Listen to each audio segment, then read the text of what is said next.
Hello, this is Amos Tarfa, and I will be your instructor for the Algebra 1, Algebra 2, and Pre-Algebra course.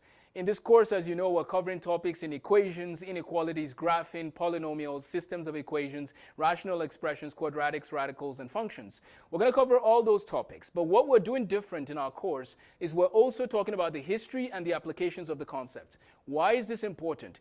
Because we want you to leave the topic thinking to yourself, okay, why did this guy do this? Why did René Descartes do what he did? And how can I make it better? What concepts can I come up with? So we want to help students from all across America and the world to publish their work, even if they're still in middle school or high school. What have you observed and that you want to publish in a math writing, right? Let's follow in the steps of James Clerk Maxwell and publish papers early. René Descartes, before I get into graphing in detail, we're going to talk a little bit about the history. René Descartes is a French mathematician who did amazing work, and he died at the age of 54 of pneumonia, which is unfortunate, but part of it is that he was tutoring the Queen of Sweden early, 5 a.m. or so. Like, don't do math at 5 a.m., okay? Read your Bible and pray at 5 a.m. Do math later in the day. Now, maybe Descartes did that earlier in the day. He was also a person who had faith. He also professed some faith as well. It's very interesting to see the history of science, by the way, and mathematics. A lot of those people had faith along with the work they did. It wasn't like science versus faith. Their faith inspired their science, right? I'll give you one more example of one of his colleagues, which is Blaise Pascal. Blaise Pascal is known for saying a few things, and we attribute the quote that there's a God-shaped hole in everyone, right? And only God can fill that. That was a mathematician, but now he's also talking about faith. He was called a Christian apologist. So we're going to talk about graphing, we're going to talk about René Descartes, and we're going to talk about the applications of graphing, and then we're going to end with a few practice problems. One of the resources I'll be using today is a book on the history of mathematics, which I have right in front of me. But I also have this good resource about coordinate planes that talks about the work of René Descartes. So let's talk a little bit about graphing, and then we'll go back to who René Descartes was. So graphing generally deals with working with the x-y coordinate system in this sense, in this specific case, right? So you have a coordinate system. This is called the y-axis, and this is called the x-axis.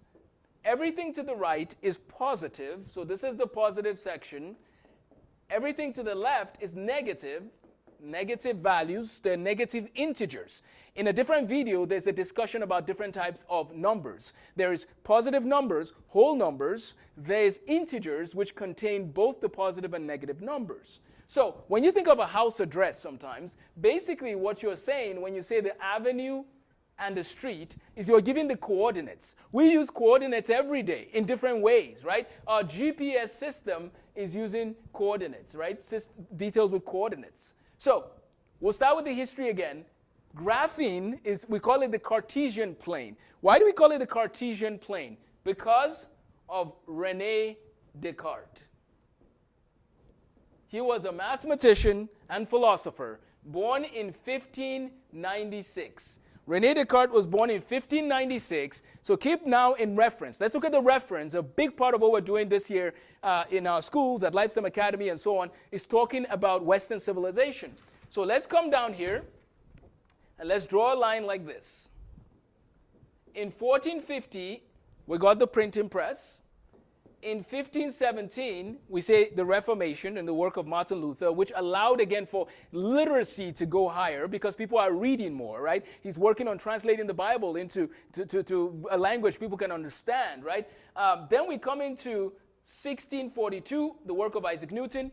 Between the Reformation, right, and the birth of Isaac Newton, we call something here the Copernican Revolution. So we've had the printing press, we've had the Reformation, we have people now, more people reading, and then we have the Copernican Revolution. The sun is the center of the solar system. Around 1596, we get René Descartes, right? And then between 1550 and 1650, those 100 years, you have people like Galileo Galilei, and now you have René Descartes. You also have another man by the name of Pierre de Fermat, and we'll have a video about Fermat's last theorem, which is a fascinating topic that I will encourage you to study, at least the history of it. So, where are we at in history? It's 1596, René Descartes is born. He's born in 1596, and He writes, he does work that, we call it the Cartesian plane, which has to do with the work that he has done, right? So he was born in La Haye in the French province of Tutoring in 1596. He died in Stockholm, Sweden in 1650. His father, Joachim, was a counselor in the High Court of Rennes in Brittany. His mother, Jenny, was the daughter of a lieutenant general from Poitiers and the owner of property that was eventually assured Descartes assured him of financial independence.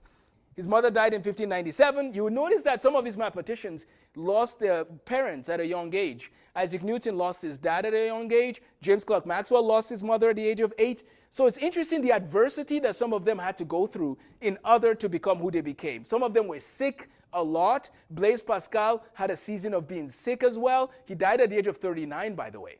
But notice that the big country in question right now is France. So René Descartes, French. Pierre de Fermat, French. Blaise Pascal, French, right? So France is producing this people of high mathematical ability. I'm sure other countries had their own things they were doing, but one of the things France was doing was giving us some of these high-level mathematicians.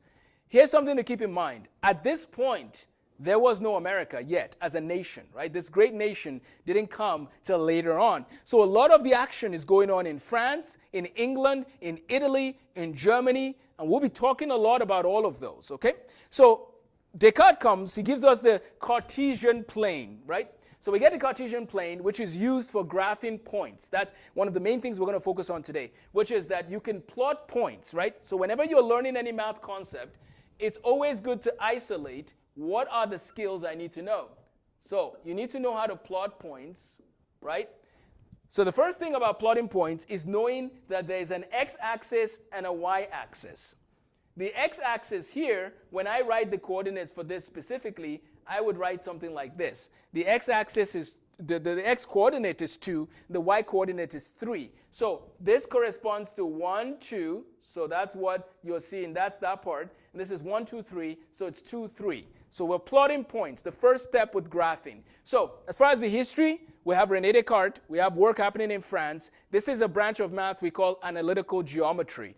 Prior to this time, we have a lot of pieces of geometry going on, and these guys are now going to bring it and give us a new realm, right? So Descartes' work actually helps Isaac Newton's work in calculus, but Descartes' work also helped Albert Einstein somewhat in terms of some of the details that have to do with this basic mathematical principle of graphing. So Descartes, who lived back in the 1600s, influenced the work that happened even into the 1900s. Wouldn't it be cool to go back and read Descartes' work then, right? That's what we're trying to teach people. And that's why even if you're the best student in math in your state, in your country, I still encourage you to look at the resources we're putting out because we want to help you to be the best, not just by comparing yourself to others. Don't do that. Ask yourself, what skills have I been given? What have I been blessed with, right? We believe every student is created in the image of God with unique skill set, so we want to help you build those skills, okay? So if you have the math ability, make sure you take our Gen Math Tournament, which is in October 23rd, Gauss, Euler, Newton Math Tournament. We want everybody to enjoy the process of like speed math, work on your speed within mathematics. So that's coming up later on. But I just wanted to tell you, I encourage you to read the original works of Descartes, even if it's a little bit. Read the original works of Euclid, even if it's a very little bit. Read the original works of Euler, the original works of Newton. And it's amazing what you learn when you learn it directly from them, right? That's what we're going to encourage our students to do.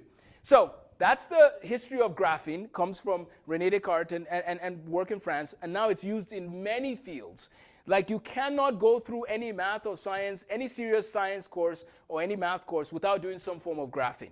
So we'll be talking more about the applications of graphing as it relates to different pieces of geometry as well as just physics and chemistry and so on. Practice. Let's end with this. In this video, I just want to introduce you to graphing and the history and the applications. But I'm going to end with one practice skill for you. And this is slopes. Sir Isaac Newton is known to be one of those behind the calculus, we call it. There's Isaac Newton, and then there's also another gentleman called Gottfried Leibniz. There's actually arguments, right? One was German and one was English. Until today, I see some tension, right? Maybe just from the YouTubers. But I've seen some tension of like, there's that, who's the father of calculus, right? I personally, I think Newton did a great job there, but I'm fine with saying Newton and Leibniz, and that's what many people would say, that they are the two people. However, apparently Newton was upset at Leibniz because he thought it took some of his ideas. Whatever the case, let's not get into a math battle about who's the father. I'm just glad that we have calculus. It's beautiful, and I train all my students to have the capacity to do it, because if you can do calculus, there's nothing you can't do. Now, here's what's interesting. With calculus, the biggest topic is slope. And the formula for slope is actually m is equal to y2 minus y1 over x2 minus x1. That's a very important formula. We're going to use it over and over again. I'll do one example and we'll land our plane. So basically, I gave you a point. This point can be called x1, y1. If I give you another point over here called 1, 1, then this point can be called x2, y2. So you have x1, y1, and x2, y2. You bring it over to the formula. In every math problem that involves a formula, I highly recommend writing out the formula. So you write down the formula for finding the slope. Okay, so we've written the formula. And now we're going to substitute the values into the formula. So what does it mean to substitute the values? What is x2 and y2? Well, y2 is 1, y1 is 3, x2 is 1, and x1 is 2. So in math, you write the formula, you plug in the values, and now you simplify. M is equal to minus 2, like that, right? Now, if you don't know how to work with integers, this is a good time to review that. We can set that up. So you have negative 2 over negative 1, and now that answer is equal to 2 over 1, which is just 2. Okay, there's a lot to unpack here, so let's do this.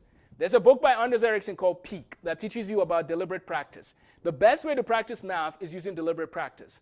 One of the principles of deliberate practice is finding any gaps you have and filling in those gaps. If you do that, you will get far ahead in math. They use this principle in a physics class where they use deliberate practice in one classroom with people that were not yet professors, and in the other classroom they had a traditional approach with professors.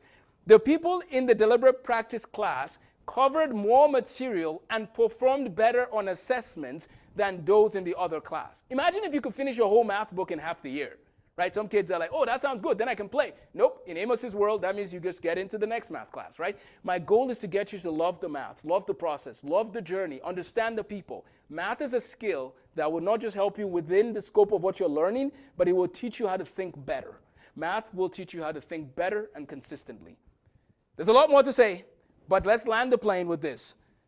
The reason why this is negative 2 of negative 1 here, of course, was we did the math. The negatives canceled. We got 2 over 1. We wrote it as 2. Please show your work as you work through any of the modules or problems. Send me an email at amostarfa1@gmail.com if you ever have questions.